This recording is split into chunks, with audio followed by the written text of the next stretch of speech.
ఓం గంగణపతే నమ శ్రీమాత్రే నమో నమ ఐం సరస్వత్యే నమ క్రీం కాళికాయ నమో నమ ద్రాం దత్తాత్రేయాయ నమ ఓం నమ శివాయ శివాయ గురువే నమో నమ శ్రీమాత్రే నమో నమ క్రీం క్రీం మహాకాళికాయ నమ మాతృభ్యో పితృభ్యో ఋషిభ్యో గురుభ్యో నమో నమ ఓం నమో భగవతి పితృదేవతాయే నమో నమ స్వదాదేవ్యే నమో నమ. యూట్యూబ్ ప్రేక్షకులందరికీ కూడా నమస్కారం అండి. ప్రధానంగా గోచారీత్యా ఈ యొక్క గ్రహాల యొక్క స్థితిగతి కలియిక అంతా కూడా విశ్లేషణ చేయడం జరుగుతుంది. నేను పాలపర్తి గురునాథ శర్మ, జ్యోతిష్యం వాస్తు సిద్ధాంతిని. మీకంతా కూడా ఈరోజు మనం చెప్పబోయే టాపిక్ ఏంటంటే, ప్రధానంగా చూసుకుంటే పితృదోషాలు, పితృశాపాలు కానీ, ఈ యొక్క మాతృమూలకమే పితృదోషం కానీ, పితృమూలకమే పితృదోషం కానీ, నవమ స్థానము చతుర్థ స్థానము కేంద్రంగా చేసుకొని ఈ యొక్క జన్మజాతకాన్ని ప్రధానంగా చూసుకొని చెప్పడం జరుగుతుంది. ప్రధానంగా చూసుకుంటే లగ్నాన్ని కేంద్రంగా చూసుకోవాలి. జన్మజాతకమే ప్రధానమైన జాతకంగా అందరికీ కూడా విశ్లేషణ కింద చెప్తున్నాం. ప్రధానంగా జన్మజాతకమే ప్రధానమైన జాతకం. గోచార చక్రం అనేది ప్రస్తుత కాలానికి మీకంతా కూడా ఈ గ్రహస్థితి ఈ రకంగా ఉంటే, గోచారీత్యా గ్రహాలు మారినప్పుడు మీకు అదృష్ట యోగం కలిసి వస్తుందని చెప్పి, లాభాలు గణిస్తారని చెప్పి, గ్రహాల యొక్క స్థితిగతి వాళ్ళ వల్ల ఉన్న స్థానాలు బట్టి, ఈ యొక్క వాళ్ళ మిత్రక్షేత్రాన్ని బట్టి అంతా కూడా చెప్పుకోవడం జరుగుతుంది. కానీ జన్మజాతకంలో ప్రధానంగా ఆగామి సొచ్చిత సంచిత ప్రారబ్ధ కర్మలు అని చెప్పేసి, జ్ఞాత అజ్ఞాత కృత సంచిత ప్రారబ్ధ కర్మలు అంటే ఈ కర్మల శేషాన్ని మానవాళి యొక్క జీవన విధానం అనేది ఉంటుందన్నమాట. ప్రధానంగా చూసుకుంటే గరుడ పురాణంలో చెప్పిన ప్రకారంగా ఈ యొక్క మానవాళి యొక్క జీవన విధానం అంతా కూడా పితృదేవతలకి పితృస్థానానికి అంతా కూడా చేరడానికి ఎటువంటి కర్మలు ఆచరిస్తే కనుక ఈ యొక్క పితృదోష నివారణ అంతా కూడా నివారణ జరుగుతుంది అనేది తెలుసుకోవడం జరుగుతుంది. ప్రధానంగా ఒక జీవి అంటే ఒక మానవుడు కానీ, ఒక మనిషి అంతా కూడా ఈ యొక్క మృత్యు అయిపోయిన తర్వాత, చనిపోయిన తర్వాత ఈ యొక్క ఆత్మ అనేది శరీరం నుంచి బయటికి వచ్చేస్తుంది. ఆత్మ అనేది దాన్ని ఏమంటారంటే, ఆత్మని ఈ యొక్క మొదటి చనిపోయిన తర్వాత ఈ యొక్క 12 రోజుల దాకా లేదు 16 రోజుల దాకా దాన్ని ప్రేతము అంటారు. దానికి ఏమవుతుందంటే యాతనా శరీరం అనేది ఉంటుందన్నమాట. ఈ యొక్క భగవంతుడి యొక్క స్థానానికి అంటే ఊర్ధ్వలోకాలకు అంతా కూడా వెళ్తుంది ఈ యొక్క యాతన శరీరంతో ఆత్మ అంతా కూడా. యాతనా శరీరం అనేది చెప్పేసి అంటే దీనికంతా కూడా యాతనా శరీరానికి పతానికి ఏమేమి ఉంటుంది, ఒక దుఃఖం అనేది ఉంటుంది కానీ ఆకలి దప్పికలు ఉంటాయి, దుఃఖం అనేది ఉంటుంది. ఈ యొక్క యాతన శరీరం అంటే ఏదైనా శిక్షలు అనేది ఉంటాయి కనుక, పాపకర్మలు దుష్కర్మలు చేసుకుంటే కనుక ఆత్మ కానీ ఆ జీవుడు కానీ పాపకర్మలు చేసుకుంటే నరకబాధలు అనుభవించడానికి యాతన శరీరం అనేది ఉంటుంది. లేదు ఈయన పుణ్యాత్ముడు, పుణ్యకర్మలు చేసుకున్నాడు, దేవతా స్మరణం చేసుకున్నాడు, యజ్ఞాతి క్రతులు చేశాడు, ఈ యొక్క ఆత్మ అంతా కూడా పరిశుద్ధంగా ఈ యొక్క పరిపూర్ణంగా అంతా కూడా ఉంది, ఈ యొక్క పూర్ణ శరీరంగా పూర్ణాత్మకుడుగా అనంతంగా పుణ్యలోకాలకు వెళ్ళడానికి అర్హుడైనంతా కూడా ఈ యొక్క ఆత్మ శుద్ధిగా ఉంది, ఇదంతా కూడా దైవలోకాలకు వెళ్ళడానికి పుణ్యాత్మగా పరిగణించి దీనికంతా కూడా భోగ శరీరం అనేది వస్తుందన్నమాట. స్వర్గలోకంలో ఉండడానికి భోగ శరీరం అంటారు. దాన్నంతా కూడా పుణ్యాన్ని అనుభవించడానికి అక్కడంతా కూడా ఆనందంగా ఉండడానికి ఆస్కారం ఉంటుంది. ఇక్కడ యాతన శరీరంతో నరకబాధలు అనుభవిస్తూ ఉంటారు. ఇది యాతన శరీరం ఉండడం కానీ, ఈ యొక్క భోగ శరీరంతో ఉండడం కానీ, ఈ యొక్క ఆత్మ సిద్ధాంతాన్ని అంటే ఆత్మ యొక్క ప్రాణం అంతా కూడా జరుగుతూ ఉంటుంది, సంవత్సర కాలం పాటు జరుగుతూ ఉంటుంది అన్నమాట యాతన శరీరంతోటి. తర్వాత ఊర్ధ్వలోకాలకి, పుణ్యలోకాలకి, స్వర్గలోకాలకి, బ్రహ్మలోకానికి అంతా కూడా ఈ యొక్క ఆత్మ చేసుకున్న ఈ యొక్క జీవుడు చేసుకున్న పుణ్యాన్ని బట్టి వాళ్ళ జీవన విధానం అనేది ఉంటుంది, మరుజన్మ అనేది ఉంటుంది. ఈ యొక్క ఒక శరీరం విడిచిన తర్వాత ఒక భాగం అంతా కూడా పితృలోకంలో స్థిర నివాసంగా ఉంటుంది, ఇంకో భాగం అంతా కూడా చూసుకుంటే ఆత్మనంతా కూడా విభజించబడుతుంది. ఒక ఆత్మనంతా కూడా పుణ్యలోకాల్లో పుణ్యాన్ని అనుభవించే విధంగా, మరో జన్మ కూడా వచ్చే విధంగా. మరి ఒక జీవాన్ని వదిలిపెట్టిన తర్వాత మరో జన్మ కూడా రావాలి కదా. అయితే ఈ యొక్క ఆత్మ అనేది యొక్క కర్మని అంతా కూడా అనుభవించే విధంగా, కర్మ సిద్ధాంతాన్ని అనుభవించే విధంగా ఉంటుందన్నమాట. పూర్వజన్మలో చేసుకున్న పుణ్యము, ఇహజన్మలు చేసుకున్న పుణ్యాన్ని బట్టి జీవన విధానం ఉంటుంది. ప్రధానంగా పితృదేవతలంతా కూడా మోక్షకారకులు, ప్రధానంగా వంశాభివృద్ధి కారణమవుతారు.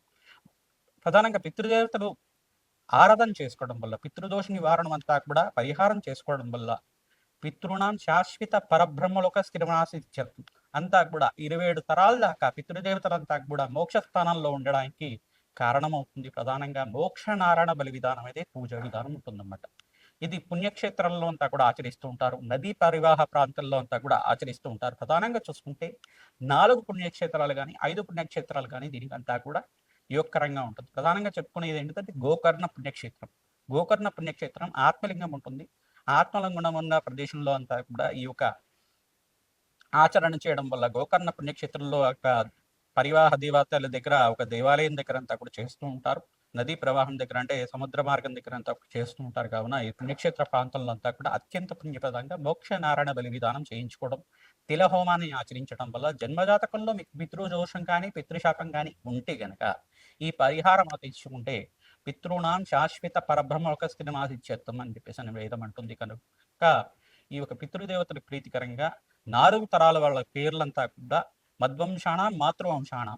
ఈ యొక్క మీ వంశానికి చెందిన వాళ్ళు తండ్రి వంశము, తర్వాత అమ్మగారి వంశము, సబంధు కానం ఎవరైతే గనక చిన్న వయసులో కాలం చేశారు, అనుకోకుండా యాక్సిడెంట్లో పోయారు కానీ, చిన్న వయసులో అనారోగ్యంతో పోయారని చెప్పేసి కానీ, గతించిన వాళ్ళ పేరు మీద అంతా కూడా పిండ ప్రదానం చేసి తిల తర్పణాలు చేయించి, తర్వాత తిలహోమం అనేది ఆచరించడం, ఈ యొక్క బ్రాహ్మణులకంతా కూడా భోజనాలు పెట్టడం అనేది జరుగుతూ ఉంటుందన్నమాట. అక్కడంతా కూడా వత్సదానము, తిలదానము అని కూడా షోడశ దానాలన్నీ కూడా చేస్తారు. గోదానము, హిరణ్య దానం, భూదానం కూడా చేయవచ్చు.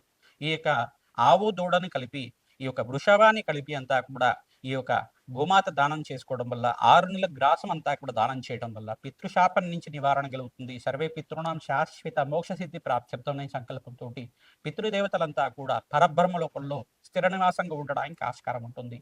ఈ యొక్క ఆత్మ శుద్ధి కలగడానికి ఆ జీవుడికంతా కూడా సంపూర్ణమైన పూర్ణ శరీరం లభించడానికి సమయం పడుతుంది. వాళ్ళు చేసుకున్న పుణ్యాన్ని బట్టే మరో జన్మ అనేది ఆధారంగా ఉంటుంది. మరియు మీరు చేసుకునే వాళ్ళకి సంతానంగా ఉండేవాళ్ళు ఆ యొక్క ఆత్మకి పుణ్యలోకాలు గతించాలి, పుణ్యలోకాల్లో అంతా కూడా సిద్ధించాలి, మోక్ష ప్రాప్తి కలగాలి అంటే కనుక మీరు మీ పితృదేవత ప్రీతికరంగా దాన హోమాది కార్యక్రమాలు ఆచరించాలి, అన్నదానం చేయాలి. తద్వారా పితృశాపం నుంచి బయటపడడానికి ఆస్కారం ఉంటుంది. జన్మజాతకంలో వశాత్తు ప్రధానంగా ఏం చెప్తారంటే చతుర్థ స్థానము, నవమ స్థానం అంతా కూడా కేంద్రంగా చెప్పడం జరుగుతుంది. లగ్న చక్రవశాత్.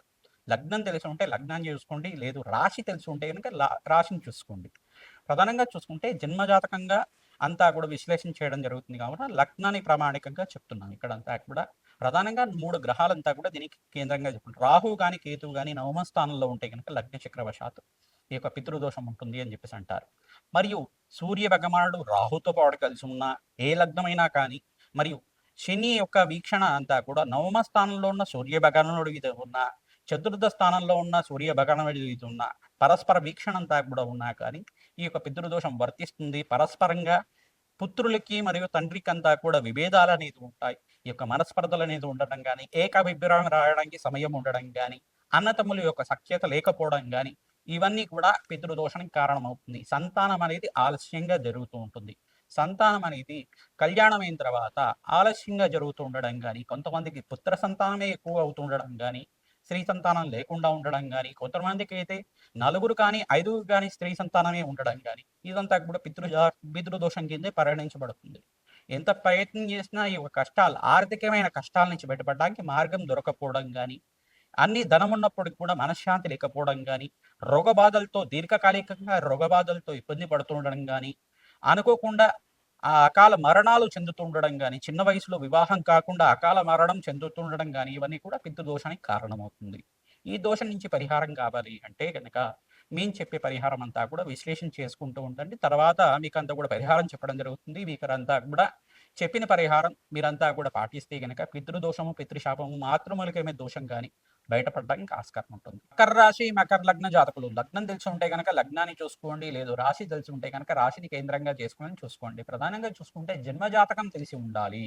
తెలియకపోతే జ్యోతిష పండితులతోటి మీ జాతకాన్ని విశ్లేషణ చేయించుకోవడం, లగ్న చక్ర ప్రకారంగా చూసుకుంటే గనక చతుర్థ స్థానము, నవమ స్థానము పితృమూలకరమైన స్థానం, మాతృస్థానం చతుర్థము, నవమ స్థానం అంతా కూడా పితృస్థానం అంటారు.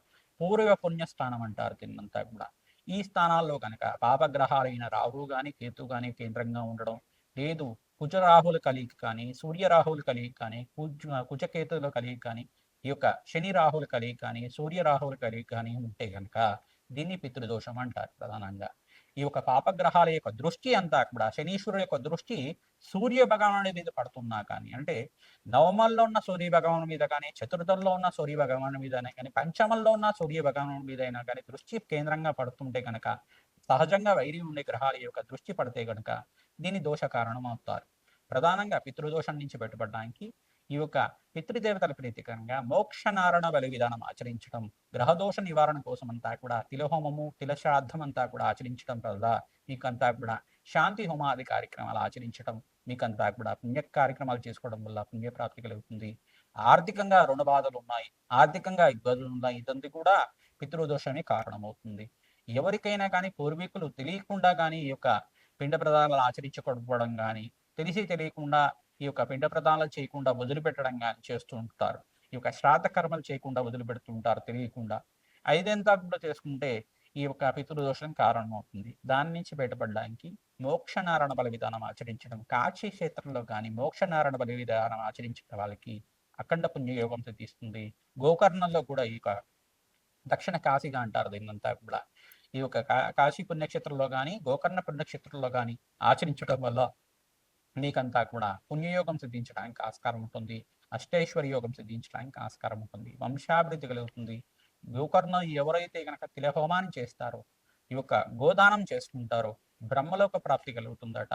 తద్వారా రాజ్యయోగం సిద్ధిస్తుంది, వంశాభివృద్ధి కలుగుతుంది, కళ్యాణ యోగం సిద్ధిస్తుంది, అష్టేశ్వర ప్రాప్తి కలగడానికి ఆస్కారం ఉంటుంది. పుణ్య కార్యక్రమాలు చేయండి. పనస మొక్కనంతా కూడా దేవాలయ ప్రాంగణంలో ప్రధానంగా రామాలయంలో కానీ, శివాలయంలో కానీ, అమ్మవారి దేవాలయంలో కానీ, తూర్పు భాగంలో, ఉత్తర భాగంలో, ఈశాన్య భాగంలో కానీ ఆ దేవాలయంలో పూజారి గారి అనుమతి తీసుకొని, కమిటీ వారి అనుమతి తీసుకొని మొక్కని నాటి పెంచి పోషించడం వల్ల మీకంతా కూడా రుణ బాధల నుంచి విముక్తి అవుతారు.